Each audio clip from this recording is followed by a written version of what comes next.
Everybody, welcome. Thank you for having us on this morning. Hopefully we're going to give you a little bit of an insight into the Olympic Games, what it feels like to be there, what it takes to prepare for those games over the next 30 minutes or so. A quick bit of housekeeping though, this session is pre-recorded, so unfortunately there won't be an ability for anybody on this call to ask questions as we go. But Ben and I will be coming on to the call again a little bit later for a quick question and answer session. So if anybody does have any questions, anything they'd like to ask, please just save those and we'll do our best to answer those for you a little bit later. So we'll just quickly introduce who we are. So I'm the one with the awful smile standing up. My name is Mike Cavendish. I'm the performance director at British Triathlon. My background's actually primarily in athletics. I've been in triathlon now for a couple of years, but the majority of my Olympic and Paralympic experience is actually in track and field. So I bring a little bit of a different lens to things, but my role really is about operational, getting the team to the games, and then essentially supporting Ben and his team as Olympic head coach. So I'll pass over to Ben to give a bit of an overview for him. Yeah, thanks, Mike, and hi everyone. Welcome to our strange presentation. It goes well in hand with the strange year that we've been having. Yeah, my name's Ben Bright. I'm the Olympic head coach, and as Mike said, I'm responsible for the sporting side of our preparation and delivery at an Olympics, Tokyo being the next one. The coach part of the job, my job title is probably a bit misleading. I don't personally actually coach any of our world-class program athletes, but I work really closely with those athletes and our coaching and support team to maximise our chances of Olympic success. And I think coming from a coaching background, that's helpful for that role. Tokyo will be my 6th Games experience. I've been involved as an athlete, as a personal coach, as a head men's coach and Olympic program coach. And yeah, hopefully I feel like that does give me a bit of a broader perspective on what it's like to be going to a games. And in a nutshell, for me, it's exactly the same as any other race that we go to, but it's completely different to any other race that we go to. And kind of trying to get across the understanding of what that means can have a big impact on success or otherwise. So that's really a big part of the job that we're trying to deliver when we go to the games. So as is always nice when you start a presentation, we've got a quick video to show you. So if you just indulge me a little bit and hopefully turn your speakers up, it should be a nice way to start.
So the video and these images are what everyone remembers, but there's so much more that goes into these moments of success. And in reality, almost all of the reason why athletes win medals is their own hard work, determination, in combination with their coach and their support team. And that happens from the moment they very first jump into a pool, buy a bike, or go for their first run. The athletes themselves are really the ones who can tell you about that journey.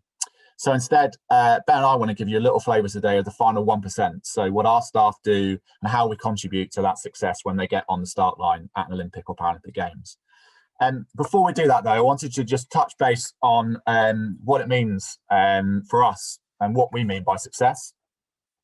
You saw a video just now of a whole bunch of medalists in Rio, both the Olympics and Paralympics. And whilst those medals are great, and I'm genuinely proud of those medals, I'm probably more proud to work in a sport that doesn't just talk about medals, certainly not before we've won them.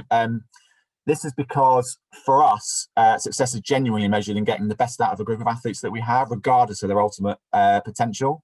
Up until Tokyo, our mantra or our performance mission has been to be the best prepared and best supported team on the start line. So, there's no mention of medals in that. And our new mission for the next cycle is all about developing people and delivering excellence to inspire growth. Again, absolutely no mention of medals. Why do we do this? Well, firstly, we're in about the most unpredictable sport there is. So, there are elements completely out of our control, whether it's getting punched in the face in the swim or a puncture on the bike or a crash or, various other things that can happen that can be the difference between winning and losing. But secondly, and probably more importantly for us, we know that our athletes are intrinsically focused to win. We don't need to talk about medals to motivate them, but for our staff, just focusing on winning medals has a shelf life. Particularly when the Olympics and Paralympics only happen once every 4 years, and they often seem so very far away. So instead, what we found that really motivates our staff, and I think I can certainly speak for Ben when I say this, is about developing people to be the best they can be. And so that's where we focus. We don't just focus on the medals. So that means if the medals don't come, we don't fall into a fit of despair, but equally when they do come, we don't get too carried away. Yes, we celebrate. Yes, we have a little bit of fun, but we know there's always room to develop, always room to be better. And that's what success looks and feels like to us. So the rest of this session will really be talking about that. It won't just be focusing on the medals. It'll be about getting the best out of the athletes and staff that we have out in the Olympic and Paralympic environment. So let's start with the elephant in the room. This is particularly relevant right now just because in the last few days we've announced some of our selections for the Tokyo Olympic Games. Selecting the right athletes, it is often the most stressful and contentious part of the job, but it's a thing that often gets overlooked in presentations like this, because the reality is, though, the success and the failure of a team at the Games rests on having the right athletes on the start line, those who are really committed to being there, those who have got the potential to really maximise their own performances on the day. And my experience of selecting athletes is pretty varied. Again, at the start, I spoke about my background being in athletics. In that sport, we were selecting, sometimes up to kind of 90, 95 athletes for a team, whereas in triathlon, we're selecting a much, much smaller team. And so the level of conversation, how well we know the athletes that we're selecting is pretty significant. And it can be a really, really difficult message to have to give individuals when they're not selected. So I'll just kind of give you a little bit of some of the things I've learned through that journey, really. First one being athletes just don't read selection policies. They don't care about selection policies. So actually getting individuals to understand what it is they've got to do to get themselves in a team is actually incredibly difficult.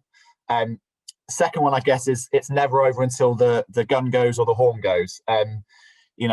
We've just announced some selections for Tokyo, but we've got, another 8 or 9 months until we get to the Olympic and Paralympic Games.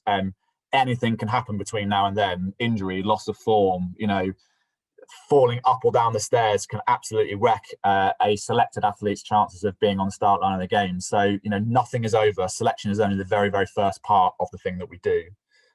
Don't be afraid of appeals is probably the other one. I very much see selecting a team as a privilege, and everybody can often get very, very concerned about when an athlete appeals, but this is their livelihood. This is the thing they've been working for their entire lives. So from my perspective, I'm almost a little bit disappointed or surprised if athletes don't appeal when they're not selected. And I guess the final thing really is, and I'll try not to be rude when I say this, but opinions on selections are like noses. Everyone's got one. I know there's a slightly different version of that phrase, but everybody has their view of selections and no one is right or wrong. Fortunately or unfortunately, depending on your outlook on life, it is our responsibility to select that team. And as I said earlier, it's a massive, massive privilege. And if we focus our time and our efforts on getting that right, everything that comes after that should be significantly easier. So it sounds sometimes a little bit boring, a little bit cliched, but I think it was just worth touching on that to start off with. So I'll pass over to Ben now to give you a little bit more about what we do to prepare our team. Yeah, thanks, Mike. And as Mike said, the selection's a really critical part because it's kind of a lot of the groundwork that you've got to put in place.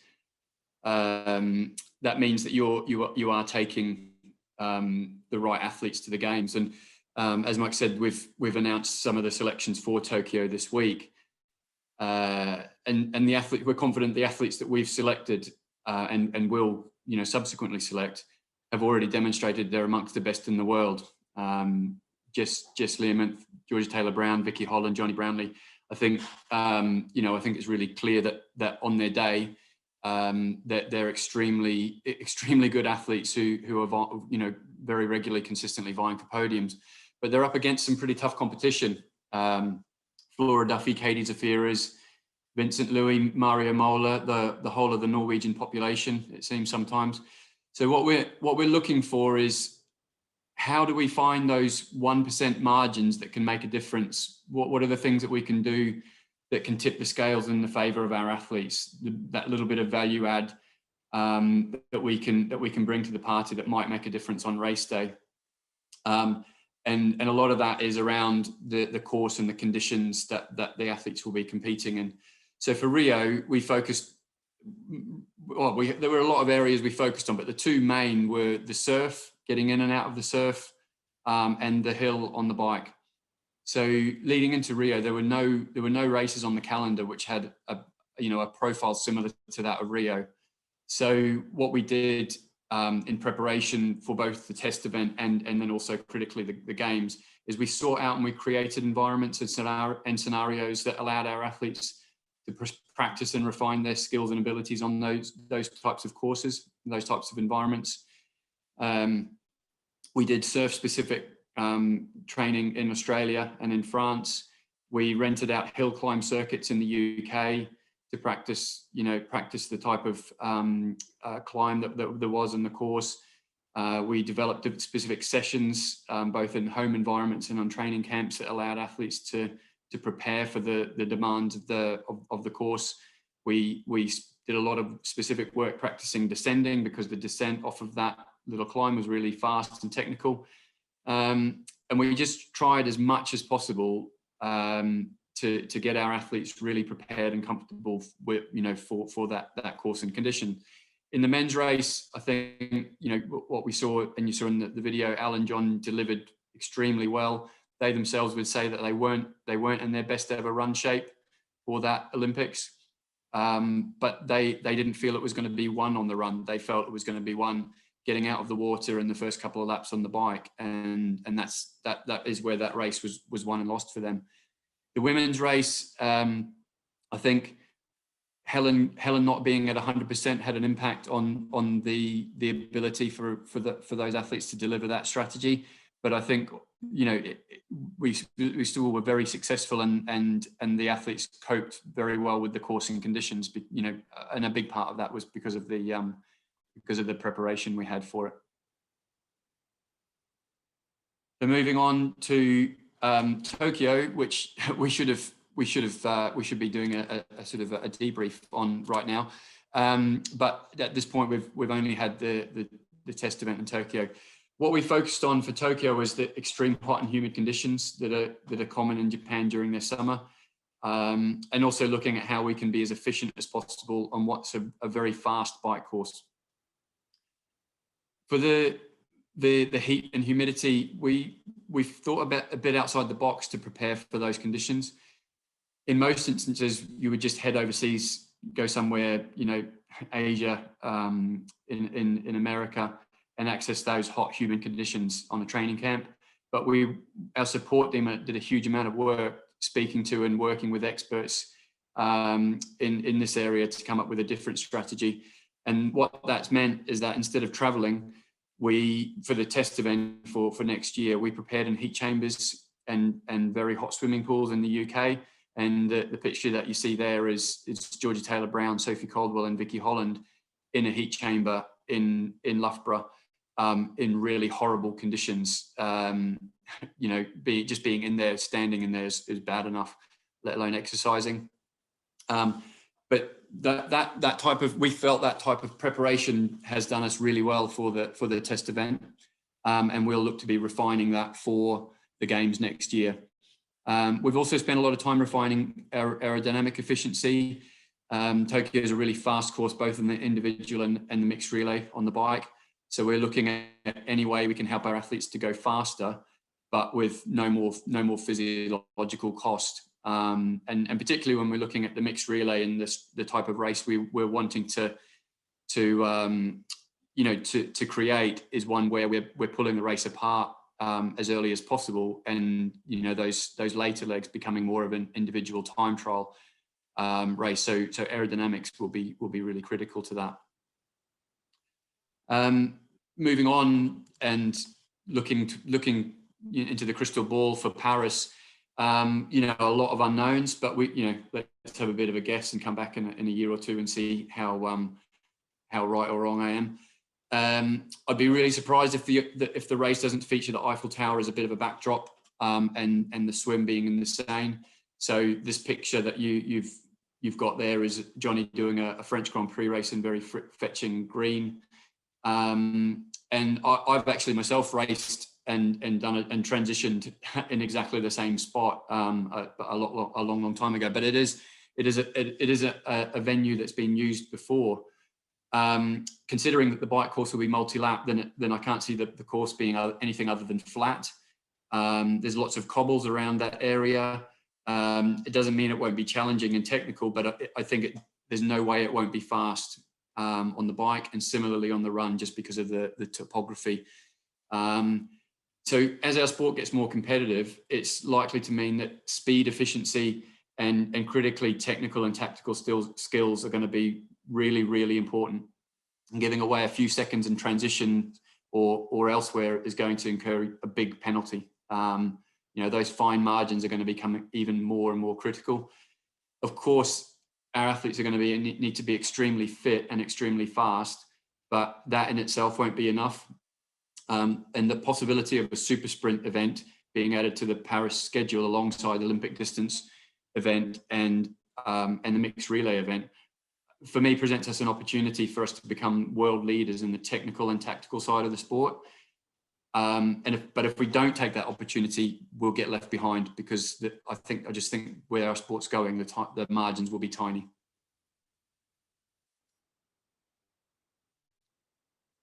So yeah, what does it look like when you get there? You've done all of that prep, all of the hard work, hopefully, is behind you, and you're in that final few days leading up to the competition. The picture that you see there is from the Tokyo test event, and it's all of our female athletes, their individual timelines for the individual race on race day. What time they're getting up, what time they're taking their specific nutrition, what time we're meeting to go to the venue. A lot of planning goes into that. What we're trying to do, particularly when you're getting to an Olympics, is try to keep things as normal as possible. But acknowledging, as I said at the start, it's exactly the same as any other race that you'll do, but it's totally different because it's an Olympics. What I try to get across to people is that it's bigger than just them, and to try to just enjoy the experience. It's a once in a lifetime thing. I mean, people will be going to multiple games, but they'll only go to one Tokyo Olympics. And you want to make the most of that experience. As I said, you're looking to have as much planning and clarity in place as possible before you're getting into this place. You're looking to minimize surprises, but you're also really needing to be prepared that something's going to come up and you're just going to have to roll with it. I mean, as Mike said, our sport is really unpredictable, and you've got to be prepared for course changes, for timings changes, for any myriad of different changes can and will come up. So you've just got to be prepared to roll with it. From 3 days out, the specifics of what you're doing, you've got your athlete briefing, and athletes doing their own individual preparation. Athlete briefing is an interesting one at games because it is a slightly different process than what you would get at a normal sort of World Series race, and that can be really stressful because they do a blind sort of selection for position on a pontoon, and it's not, it's done on ranking, But in a World Series race, you normally just pick your position as you run down onto the pontoon, and you can make that decision based on who's around. Whereas at the games, it's done blind and you don't know. And that's really stressful. So it's just making sure that the athletes are really clear about that and know what to expect, so you're not getting that really emotional stress spike. 2 days out, your course recce. Following the course recce, you're having team meetings with the athletes, and you're talking about the course, and you're talking about the specifics and anything that's come up from that recce, and any areas that we can we can highlight that might make a difference on race day, or to be aware of where staff will be on the course, where's going to be the best location. We're having staff meetings to go over roles and responsibilities and timings on race day. Starting to get that really nailed down. And again, athletes are getting on with their own individual preparation. 1 day out, you're having your individual athlete meetings to go over what their individual race plans are, what their individual processes are for that. You'll have done this already in the holding camp, but you're just going over it again to just make sure that that's really bedded in. You're having another staff meeting to again nail down that delivery on race day. And again, athletes are out there training and doing what they normally would do, and you're supporting with that. The plus smile bit that I've got there is, again, you're just trying to, even if, for me personally, you're nervous, you're stressed and you're anxious, but as much as possible, you're trying to give off that impression that everything is fine and it's all under control. And I always try to, I'm not much of a smiler, but always try to remind myself to just keep smiling where I can. And moving on to race day. And again, that less is more. There's a real, you've got to be very clear on what it is your role is and what it is you're trying to deliver, and not, being prepared to do more if necessary, but not overreaching and doing more than you normally otherwise would. So it's about knowing your role, knowing your timings, knowing where you need to be and when. Like I say, being calm, being clear in what you're doing and saying, and just appearing relaxed. Even though you will be stressed, the job should really be done at this point. There's no big rousing speeches. You're not doing the whole Al Pacino, inches speech, and athletes don't want that. And it's also why it's critical that know each individual. For example, Alistair, on a big race day like this, I might literally have 4 interactions with him, and it might be just about distances to the first buoy, any update on conditions out on the course. It's very, very minimal. He knows what he's doing, and he's happy just to get on with it. Whereas Vicky, for example, I'll make sure that I'm spending a lot more time just chatting with Vicky, and just helping her, keep a mind on things, but also not get too kind of wound up and stressed. And each individual athlete's different. Post-race debrief is really hard to do in a games environment, and this time around in Tokyo will be a real challenge because in the past you've not had that mixed relay event to follow up with, and so you've had that ability to just have a quick catch up with the athletes, make sure they're all right, have a bit of a chat about how things went, but know that you're probably going to really debrief when you're back in the UK. We're not going to be able to do that in Tokyo. We're going to have to debrief well and quickly after the race, just to let the athletes kind of get it out of their system, because we're going to need to hit the reset button really quickly so we can move on with the mixed relay. So that's going to be a different challenge for Tokyo, and something that we haven't experienced at the games before. And it's something that we've done well at times in the past, but at other times we definitely could have done better. So yeah, we need to make sure we get that right.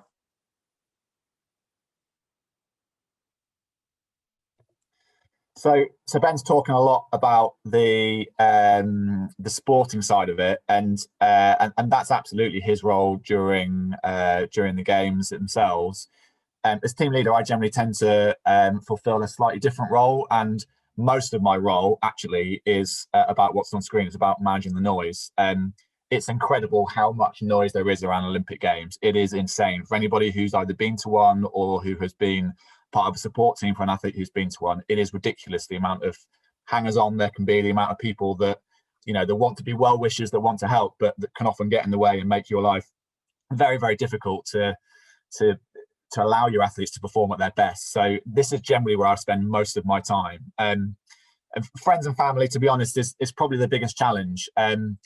You know, friends and family are there out of love, and they want to support their you know, their loved ones to go and perform at the games, but unfortunately they don't understand a lot of the time that needs to be kept separate during games time, particularly when it gets closer to a race. And we make this a little bit harder for ourselves because we choose to be outside of the Olympic Village. We choose to be in a hotel that's accessible to the general public, accessible to friends and family. So we have to work really, really hard to try and manage the distraction around the friends and family.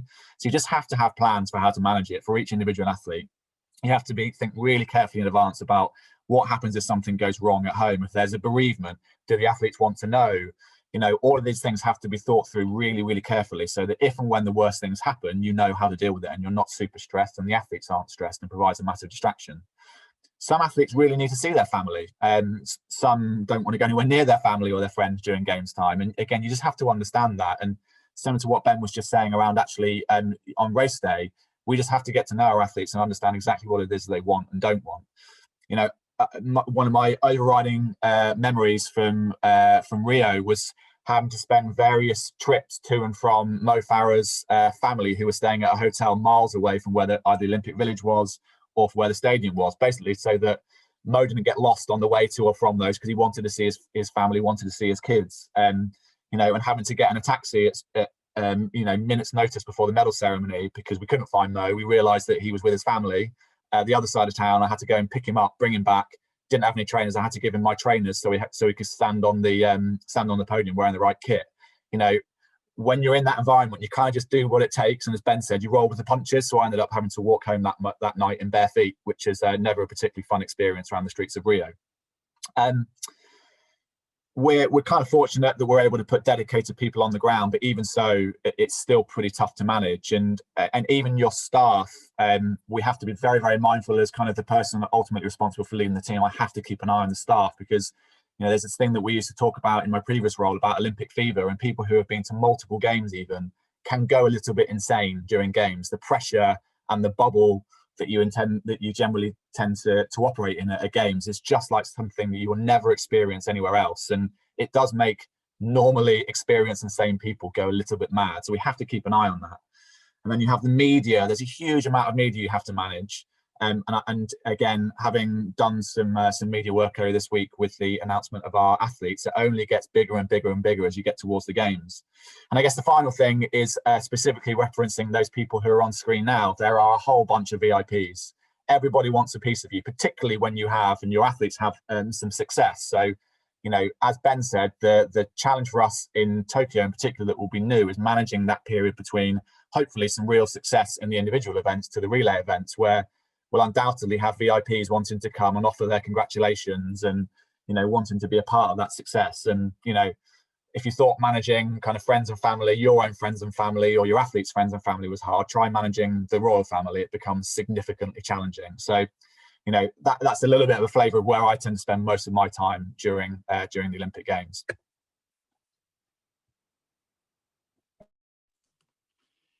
Yeah, was it the royal family from the sitcom, Mike, or the actual?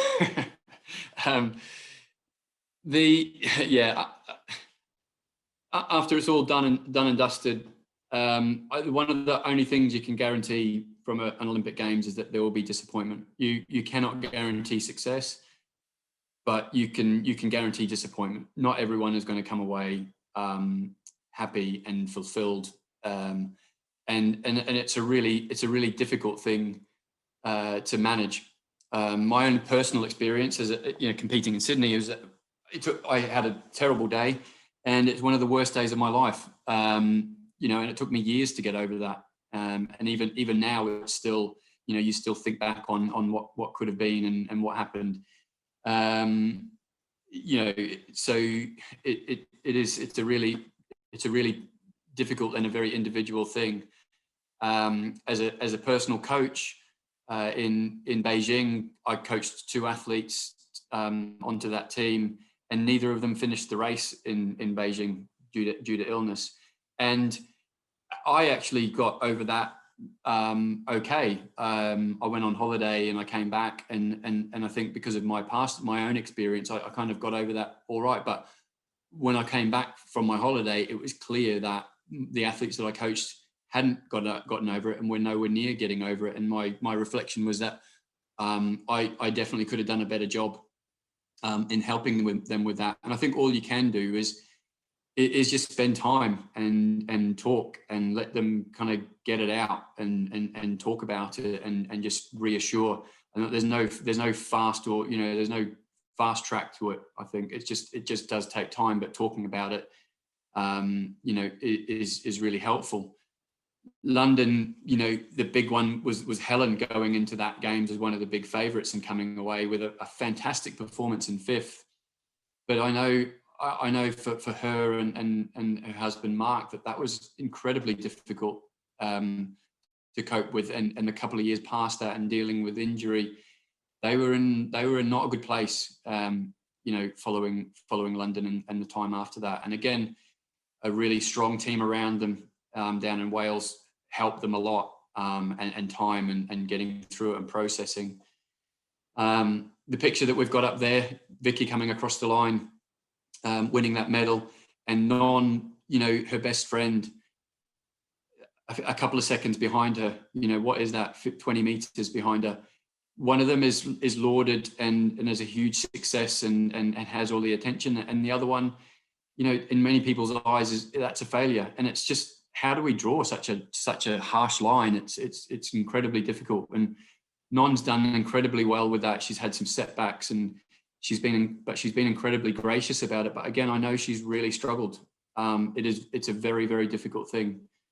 And again, it's time, it's friends and family, it's perspective, and just reassuring them that there's more to them than one day. They are more than that performance, and the people who matter to them don't think any differently about them. They still love you just as much. But that's, it is a really, really difficult thing. And then the flip side is actually the emptiness of success, because you wake up the following morning, not that I've had that experience, but speaking to athletes about it, you wake up the following morning and you've got that Olympic medal, but you're not a different person, and your life, you've got a bit more attention, but you go home and life's not really any different.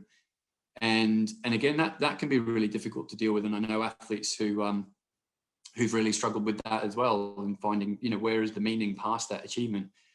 So, I think really, as I say, it's about time. It's about talking about it. It's about support. It's finding that perspective. But it's a massive emotional roller coaster, and no matter what happens, it will have a big impact on those who are going to a games, including staff. Yeah. And so that's really all we've got to say. We are pretty much bang on the 30-minute mark. Hopefully you found some of that useful, some of it interesting. As I said earlier on, Ben and I are going to be around a little bit later on for a quick question and answer session. So if there is anything that you'd like to ask, anything that's not been clear from what we've said so far, then please save those questions and we'll do our best to answer those for you later on. But I guess on behalf of Ben and myself, just really wanted to say thank you for listening, and I hope you enjoy the rest of the day.